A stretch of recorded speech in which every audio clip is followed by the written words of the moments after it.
Déjà, je n'ai pas dit dans mon enseignement que Dieu s'est manifesté en trois personnes ou en trois personnalités. J'ai dit que la doctrine de la Trinité qui fait croire que Dieu est unique en trois personnes est une doctrine du démon. Maintenant, pourquoi Dieu, en tant que Père Esprit, choisit de devenir Fils et après Esprit? C'est la réponse, c'est la question. Je vais répondre à cette question-là pour être plus simple.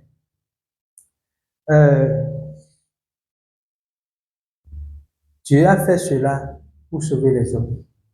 En tant que Père, il a créé l'humanité. Et quand on parle de Père, il y a la question de la provision et la sécurité, la protection. Et la provision de Dieu en tant que Père, c'est le salut pour l'humanité. Et en même temps, il a donné une sécurité à ce salut-là qui est éternel. On se comprend.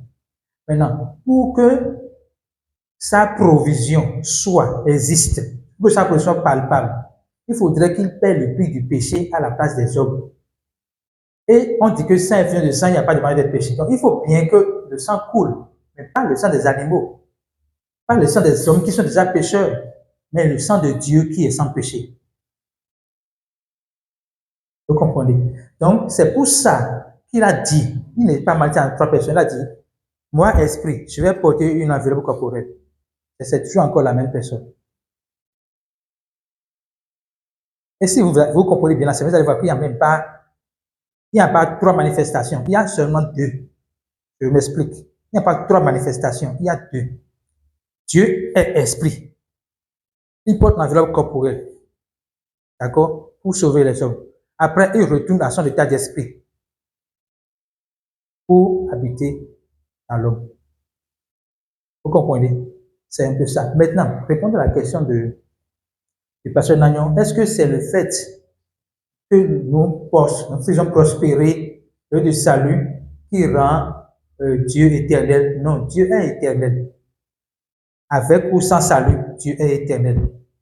D'accord? Mais quand Dieu fait, parce que Dieu est éternel, il ne peut rien faire qu'il ne soit éternel.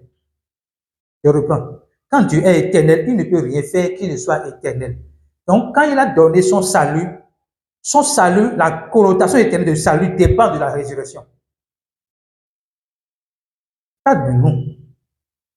Vous comprenez? La connotation éternelle du salut dépend de la résurrection de Jésus-Christ, pas de nous. Donc, il a pourvu à l'éternité du salut par la résurrection de Jésus-Christ.